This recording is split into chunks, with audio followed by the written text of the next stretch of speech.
नमस्कार दोस्तों, कहानियों की श्रृंखला में आज सुनेंगे मालती जोशी जी की कहानी संधि पत्र। लेकिन उससे पहले मेरा आपसे विनम्र अनुरोध है कि अगर मेरे द्वारा सुनाई हुई कहानियाँ आपको अच्छी लगती हैं तो मेरे चैनल को सब्सक्राइब ज़रूर करें, लाइक करें और अपने दोस्तों और परिचितों में शेयर भी करें। बेल आइकन दबाना बिल्कुल भी ना भूलें। आज सुनिए संधि पत्र। किसी जासूस कुत्ते की तरह वातावरण को सूंघते हुए ही बालक राम ने घर में प्रवेश किया। पाया कि सुबह दफ्तर जाते समय जो सामान छोड़ गया था वह अब भी बरकरार है। कुछ क्षण बैठक में खड़ा खड़ा वह परिस्थिति का जायजा लेता रहा, लेकिन किसी वन मैन कमीशन की तरह उसके सारे निर्णय एकांगी होकर रह गए और फिर पति और केवल एक पति की हैसियत से उषा की मम्मी को आवाज़ देता हुआ वह रसोई घर में घुस गया। रसोई में सिर्फ उषा थी, गीले कोयलों से और स्टोव के पंप से जूझ रही थी। चौकस दृष्टि से इधर उधर देखते हुए बालक राम ने पूछा, बेटे तेरी मम्मी कहाँ है? कीर्तन में गई हैं। उसके मिश्री घुले स्वर को व्यर्थ करता हुआ एक सपाट सा उत्तर आया।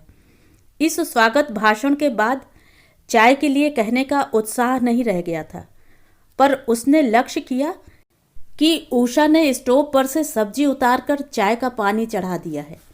वह निश्चिंत हो मुंह हाथ धोने चला गया। ठंडे पानी के छींटों से अपने को तरोताज़ा करके वह आराम कुर्सी पर लेटा ही था कि चाय आ गई। साथ में बिस्कुट भी थे। सारी सामग्री तिपाई पर रखकर उषा उल्टे पैरों रसोई में लौट गई। बात करना तो दूर, उसने पिता की ओर देखा तक नहीं। उसका व्यवहार उन कर्मचारियों का सा था जिनकी सहानुभूति तो विरोधी दल के साथ होती है, पर जिन्हें विवश होकर सरकार के साथ सहयोग करना पड़ता है। क्षण भर को वह गुस्से से जल भुन गया, पर चाय के 2 घूंट पेट में जाते ही उसका आक्रोश ठंडा पड़ने लगा और उसका स्थान वात्सल्य ने ले लिया। बेचारी उषा कुल जमा 12 साल की तो है। जब जब उसकी माँ सत्याग्रह ठान लेती है, घर द्वार का सारा भार इसी के नाजुक कंधों पर आ पड़ता है। लड़की है, इसीलिए अपनी माँ पर उसकी ममता स्वाभाविक है। तभी तो अपनी दुरावस्था के लिए वह पिता को दोषी ठहराकर मौन विद्रोह ठान लेती है। तो इसमें गलत क्या है? इस उदात्त भावभूमि पर पहुंचते ही बालक राम के लिए आराम से बैठकर अखबार पढ़ना कठिन हो गया। सफाई कामगारों की हड़ताल के दिनों में वह कई मंत्रियों को झाड़ू लगाते देख चुका था। उसी आवेश में वह रसोई में पहुंचा और आटा सानती उषा से बोला, चला दोनों मिलकर फुलके सेंकते हैं। तू बेल बेल कर देती जा, मैं यहाँ बैठे बैठे सेंक दूंगा। उषा ने चौंक कर उसकी ओर देखा। दूसरे ही क्षण उन विस्मय भरी आंखों में ममता उतर आई। रहने दीजिए ना पापा, अभी तो दफ्तर से लौटे हैं और फुलके हैं ही कितने, अभी बना लूंगी। बालक राम को लगा जैसे दर्जनों फोटोग्राफरों ने उस स्वर्णीय क्षण को कैमरे में कैद कर लिया है। उसके बाद वहां ठहरने का कोई औचित्य नहीं था। वह पुनः बैठक के कमरे में आकर आराम कुर्सी में धंस गया। थोड़ी देर बाद उषा आकर एक शरबत भरा गिलास उसे थमा गई। इस अयाचित सदा शयता पर वह गदगद हो उठा। उसके मुंह से निकल पड़ा, नारी तुम केवल ममता हो, आंचल में है धत तेरे की, कुछ भी तो ढंग से याद नहीं आता। स्कूल और कॉलेज के ज़माने में ऐसी ऐसी 100 कविताएं वह एक सांस में सुना सकता था। अब तो सब कुछ भूल गया है। सारी कविताएं दफ्तर की फाइलों ने सोख ली है। रही सही कसर घर में पूरी हो जाती है। घर, इसे घर कहेगा कोई? दफ्तर से थके हारे लौट रहे हैं और पता चलता है कि बच्चों की मम्मी कीर्तनों में गई हुई हैं। कल को कोई उसे गृह मंत्री बना दे तो वह सबसे पहला काम इन सायंकालीन कीर्तनों पर प्रतिबंध लगाने का ही करेगा। अरे ये कोई वक्त है घर से बाहर रहने का? वैसे वह खूब जानता है कि पत्नी की विद्रोही आत्मा ने किसी भी प्रतिबंध को कभी घास नहीं डाली है। कीर्तन न रहेंगे तो वह बाजार निकल जाएगी। उसकी तुलना में कीर्तन कम से कम निरापद तो हैं। आरती की थाली में 10 पैसे डालने से काम चल जाता है। पिछली बार यह सत्संग पूरे 5 दिन चला था। इस बार अभी तो सिर्फ दूसरा ही दिन है। इतनी सावधानी बरतता है बालक राम, फिर भी हर दूसरे तीसरे महीने कुछ न कुछ उपद्रव हो ही जाता है। इस बार क्या हुआ था? हाँ, कल सुबह कस्बे से भाई साहब की चिट्ठी आई थी। मकान की मरम्मत के लिए रुपए भेजने के लिए लिखा था। उसका बस चलता तो वह इस पत्र की बात घर में उठाता ही नहीं, परंतु मजबूर था। हर पत्र की तरह यह पत्र भी सेंसर होकर उसके हाथ में पहुंचा था। वैसे भी बजट की स्वीकृति के लिए सदन की आवश्यक बैठक तो बुलानी ही थी, पर उसकी ज़रूरत ही नहीं पड़ी। पहले ही फरमान जारी हो गया कि मकान की मरम्मत बाद में होगी। पहले यह तय हो जाना चाहिए कि किसके पास कौन सा हिस्सा रहेगा। जब जैसा समझेंगे, जितना समझेंगे खर्च करेंगे। यहाँ रुपए फलते नहीं हैं। यह सुनकर सन्न रह गया बालक राम। कई दिनों से उसे अनुभव हो रहा था कि भीतर ही भीतर कुछ सुलग रहा है। यह भी वह स्पष्ट रूप से जानता था कि इस साजिश में विदेशी शक्तियों का हाथ है, पर बात इतनी जल्दी उभर कर सामने आएगी यह नहीं सोचा था। वैसे भाई साहब का यूं हर बार पैसे मांगना उसे भी अखरता था। उन्हें सिर्फ उसका 4 आंकड़ों वाला वेतन मालूम था। शहर के खर्चे की उन्हें कल्पना नहीं थी, या फिर वे जानबूझकर अनजान बने रहना चाहते थे। फिर भी वे बड़े भाई थे, उनसे हिस्सा मांगना, बंटवारे की बात करना जैसा लगेगा, और खासकर तब जबकि अभी अम्मा बैठी हैं। चतुर बहुओं ने उनका बंटवारा पहले ही कर दिया है। बेचारी हर 6 महीने बाद राजधानी बदलती हैं। उसने पत्नी की बात चुपचाप सुन ली, न विरोध ही किया, न कोई आश्वासन ही दिया, क्योंकि वह समझ गया था कि उनके मुंह से बच्चों की नानी ही बोल रही है और उनसे बहस करना पत्थर पर सर फोड़ना है। उसका रवैया देखकर पत्नी ने भी अपना पैंतरा बदल दिया। हर बार की तरह तर्जन उठापटक कुछ नहीं किया, बस मौन व्रत और अनशन 2 हथियार उसने उठा लिए। अब हिंदू धर्म में 33 करोड़ देवताओं का वास है। साल के 365 दिन भी कोई व्रत रखना चाहे तो रख सकता है। जो विरोध करे वही पाप का भागी बने। पर बालक राम जानता है कि इस बार का व्रत परलोक साधन के लिए नहीं है, इसी लोक में बेहतर व्यवस्था की मांग करता है। इसीलिए वह उद्विग्न था। फिर भी किसी दृढ़ प्रतिज्ञ शासक की तरह उसने ऊपर से उदासीनता ओढ़ ली थी। आंदोलनों के इस युग में इतनी मजबूती तो आवश्यक ही है। अभी 4 दिन पहले ही तो अम्मा ने अपना 3 दिवसीय अनशन तोड़ा है। एक दिन सुबह सुबह उन्होंने अपनी बहू को ऑमलेट बनाते देख लिया था और घर में जैसे भूचाल आ गया था। इतने दिनों लुक छिप कर चलने वाला कांड एकदम उजागर हो गया था और अम्मा एकदम फट पड़ी थीं। उन्होंने बहू से गंगा जली उठाने को कहा था कि घर में अब ऐसी वैसी चीजें नहीं पकेंगी, पर एक बार रहस्य का पर्दा उठने के बाद बहू भी निर्द्वंद हो गई थी। साफ कह दिया कि आप तो अभी बरसों छाती पर मूंग दलती रहेंगी, फिर बच्चे कब तक जरा जरा सी चीजों के लिए तरसते रहेंगे। बेचारी अम्मा 3 दिन तक खटपाटी लेकर पड़ी रहीं और बालक राम किम कर्तव्य विमूढ़ होकर सारा तमाशा देखता रहा। अम्मा उसके लिए परम श्रद्धेय थीं, पर ऑमलेट भी उतना ही प्रिय था। किसका पक्ष ले, किसे छोड़ दे, इसी उधेड़ बुन में 3 दिन निकल गए। फिर चौथे दिन चुन्नू मुन्नू के अनुरोध पर अम्मा ने खाना खा लिया था और बालक राम ने चैन की सांस ली थी। काश चुन्नू मुन्नू अपनी मम्मी को भी मना सकते। इस समय तक खेल के मैदान से छूटी चुन्नू मुन्नू की रेल घर में दाखिल हो चुकी थी और सारा घर शोर शराबे में डूब गया था। बच्चे खाने के लिए मचल रहे थे और उषा चीख पुकार में अपनी मम्मी को भी मात दे रही थी। उसका व्यवहार किसी केयर टेकर गवर्नमेंट की तरह जिम्मेदारी से हीन और एहसान जगाने वाला था। आखिरकार बालक राम को स्वयं भीतर पहुंचकर शांति स्थापित करने के लिए राष्ट्रपति शासन लागू करना पड़ा। जब तक उषा बच्चों का खाना लगाती रही, वह खुद अपने हाथों से अम्मा की थाली परसकर कमरे में दे आया। अम्मा का बहुत मन था बेटे को पास बिठाकर सुख दुख की दो बातें कर लेने का, पर बालक राम क्षण भर भी वहां नहीं रुका। बच्चों की मम्मी किसी भी क्षण लौट सकती थी। वे ना भी लौटती तो भी उनकी गुप्तचर संस्था बहुत कार्यक्षम थी। इन गर्दिश के दिनों में अम्मा के पास बैठकर गप लड़ाना भी संदेहजनक स्थितियों को ही जन्म देता। वातावरण का तनाव इससे और बढ़ने की संभावना थी। इसलिए वह बाहर आकर चुपचाप बच्चों के पास बैठ गया। बच्चे शराफत से बिना किसी मीन मेघ के खाना खा रहे थे।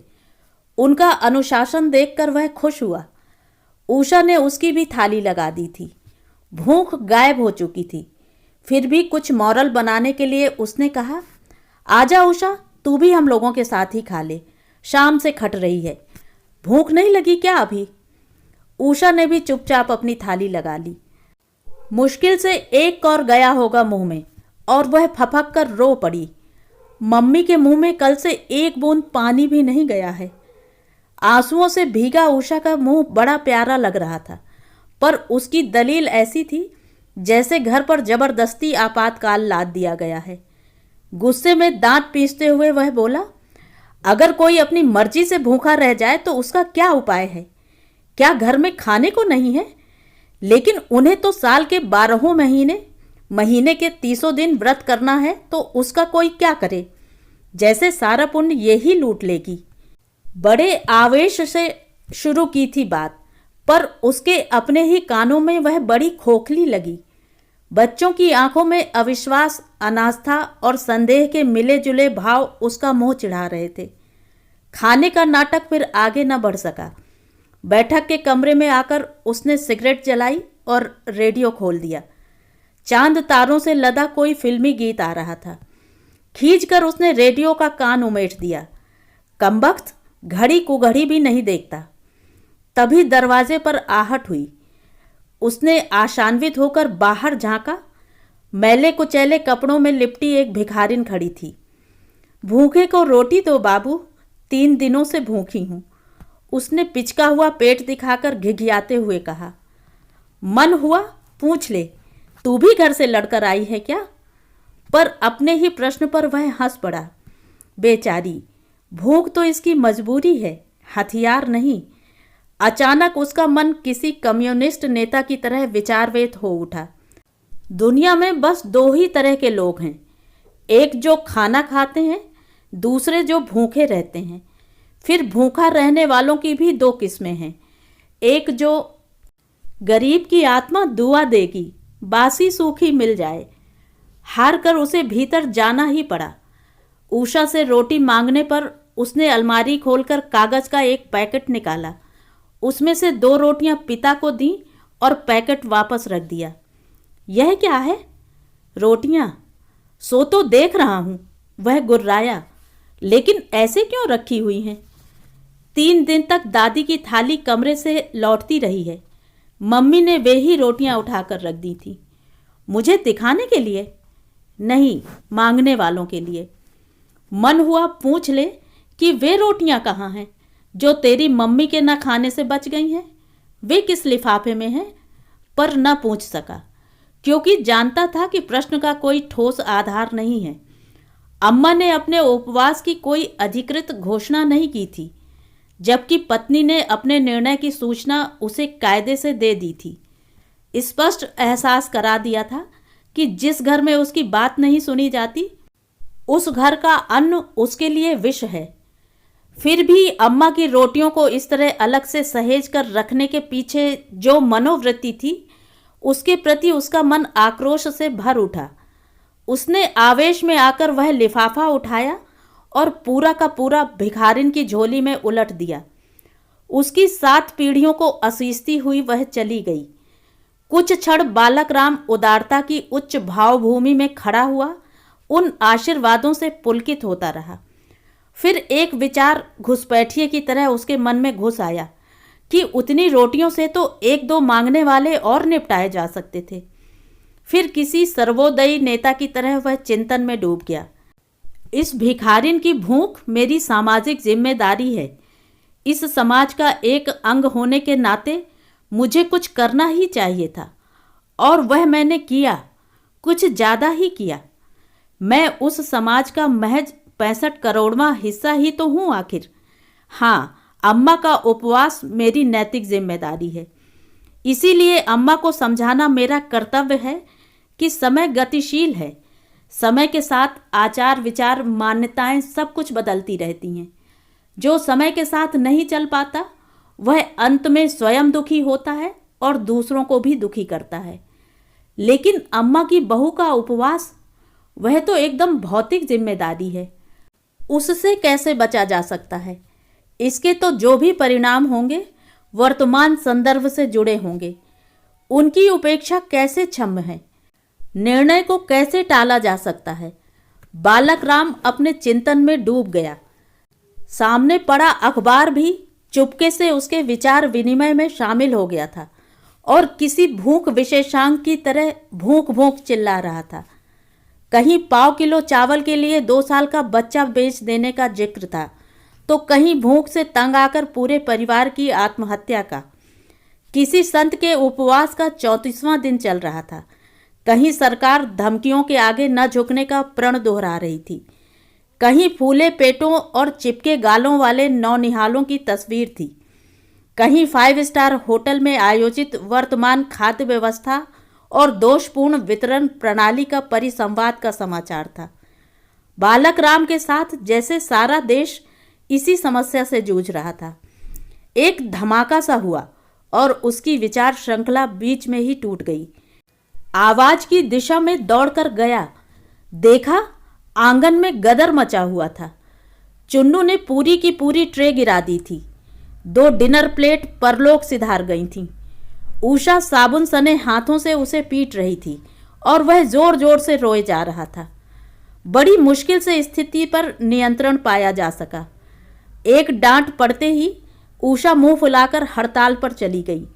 शेष बर्तन उसने चुन्नू मुन्नू की मदद से मोरी में रखे और इस अध्याय की इतिश्री की।